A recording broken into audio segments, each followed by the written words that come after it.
अब मेमोराइज तो शुरू कर लो, ठीक है। मैं आज आपको देखो न्यूमेरिकल वापस कल ही कराता हूं बेटा, कोई प्रॉब्लम टेक्निकल बार बार इस लैपटॉप में आ रही है, आज लैपटॉप अभी शाम को जाकर चेंज करते हैं, पर एटलीस्ट मैं वो 20 15 20 क्वेश्चन आपको लिखवा दे रहा हूं, जो 15 20 क्वेश्चन आपको याद करने ही करने हैं, बल्क ऑफ द क्वेश्चंस उसमें से एग्जाम में आपको दिखने वाले हैं। तो एक एक करके बता रहा हूं किस किस चैप्टर से आप क्या क्या करना शुरू कर दो। सबसे पहले अगर मैं बात करता हूं नेशनल इनकम की, तो नेशनल इनकम में से एक तो आपको याद करना है लिमिटेशन,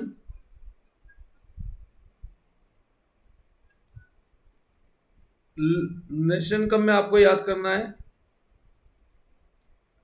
नेशनल इनकम में से limitation of real GDP as welfare measure, छोड़ना नहीं है इनमें से कोई भी क्वेश्चन। दूसरा क्वेश्चन आपको जो नेशनल इनकम में से याद करना है, real GDP versus nominal GDP. तीसरा क्वेश्चन जो आपको दिमाग में रखना है, final goods versus intermediate goods, और इसके अंदर फाइनल गुड्स में फर्दर दो होते हैं, कैपिटल और कंजम्पशन। हो सकता है इसमें से आपका मे बी आइडेंटिफाई करने वाला क्वेश्चन आ जाए, जिसमें हमें यह पहचान करनी होती है कि भाई कौन सा गुड्स फाइनल है कौन सा इंटरमीडिएट है। तीसरा ये क्वेश्चन, और चौथा पॉइंट इसमें से stock versus flow. National income में से इतना हिस्सा करना ही करना है, इसमें से कुछ भी आपको छोड़ना नहीं है, और प्लस रीजनिंग बेस्ड क्वेश्चन।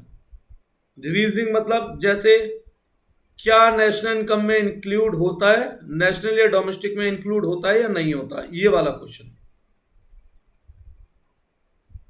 ये आपको नेशनल इनकम में से थ्योरी याद करनी है। फिर बात करता हूं इनकम एंड एम्प्लॉयमेंट में से। इनकम एंड एम्प्लॉयमेंट में से आपको कौन कौन सी थ्योरी याद करनी है, ठीक है। मस्ट है ये वाले जो मैं पॉइंट्स बोल रहा हूं, इनमें से कुछ भी छोड़ के नहीं जाओगे।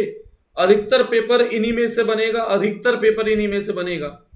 सबसे पहला इसमें से एक तो कंजम्पशन फंक्शन का न्यूमेरिकल आपको करना है, बहुत ही सिलेक्टेड क्वेश्चन बता रहा हूं मैं आपको। दूसरा ये डायग्राम का क्वेश्चन है, draw a saving curve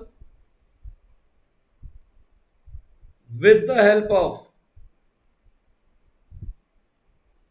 consumption curve।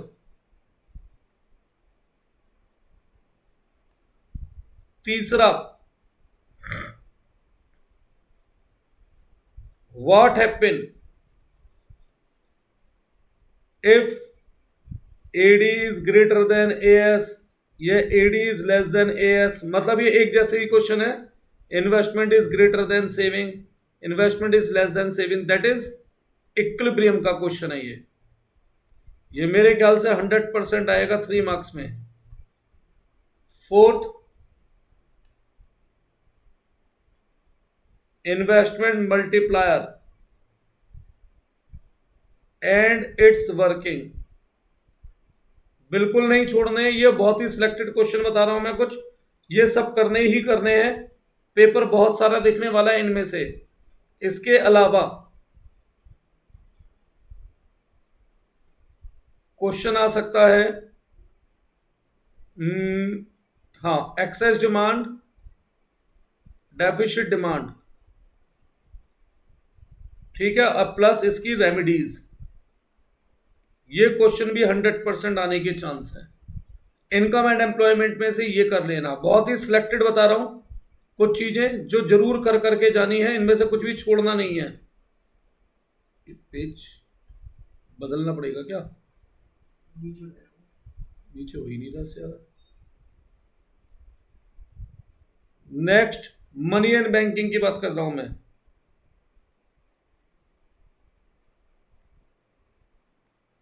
Money और बैंकिंग में से क्या क्या करना है? मस्ट मस्ट मस्ट छोड़ना ही नहीं है। एक तो वन मार्कर क्वेश्चन है,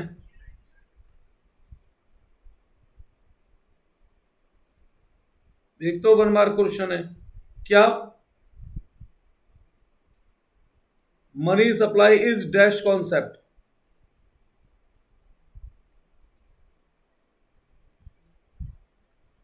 तो ये है स्टॉक कॉन्सेप्ट, ये तो वन मार्कर है, यही आंसर हो गया।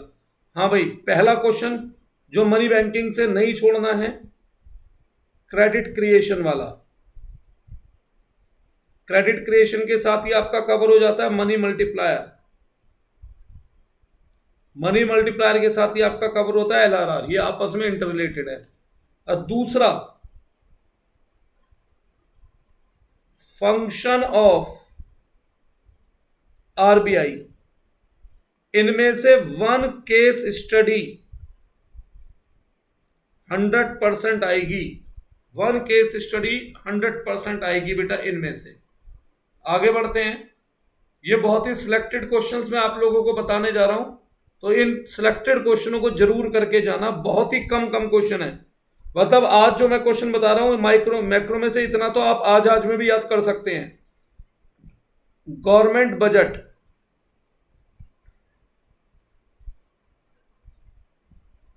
गवर्नमेंट बजट में पहला, ऑब्जेक्टिव ऑफ गवर्नमेंट बजट।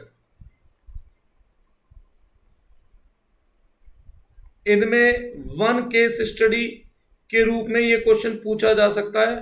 पूरे पूरे 100% चांस है, पूरे पूरे 100% चांस है। दूसरा क्वेश्चन इस तरीके से आ सकता है इसमें, आइडेंटिफाई या classify the following into, classify the following into capital receipt,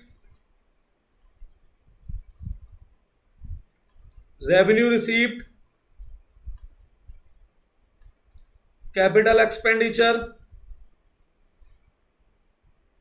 revenue expenditure. इस तरीके से क्वेश्चन। और तीसरा जो क्वेश्चन बन सकता है यहां से गवर्नमेंट बजट से, वो आपका बन सकता है, ये बहुत ही मैंने सिलेक्टेड बोले हैं बेटा, बहुत ही selected, type of budget deficit का।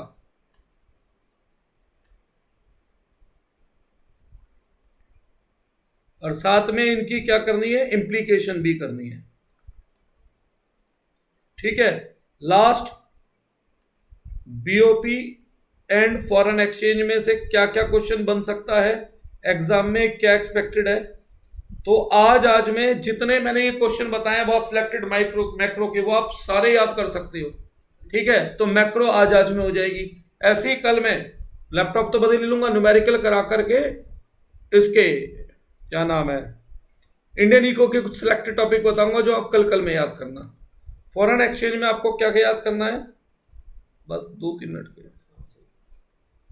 पहला आ गया, ये रहा,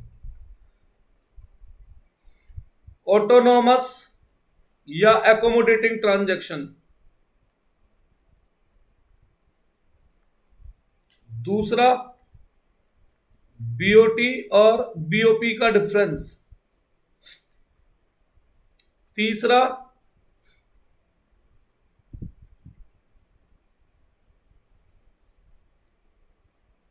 वाई, या इस तरीके से कर लो, हाउ डेफिशिट ऑफ बीओटी लिख दूं या ऑटोनोमस ट्रांजैक्शन लिख दूं, can be cover through BOP. इसके अलावा फ्लोटिंग या फ्लेक्सिबल एक्सचेंज रेट, इसी के साथ कवर होता है आपका क्या, सोर्स ऑफ डिमांड सप्लाई, इसी के अंदर कवर होता है बेटा वो demand supply of foreign exchange,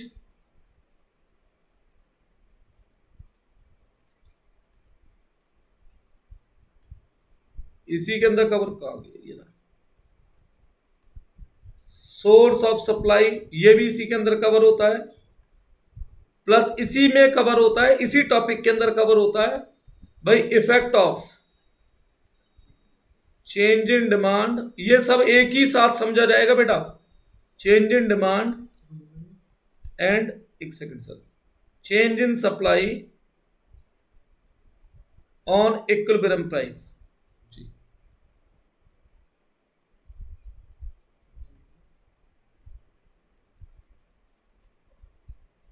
और लास्ट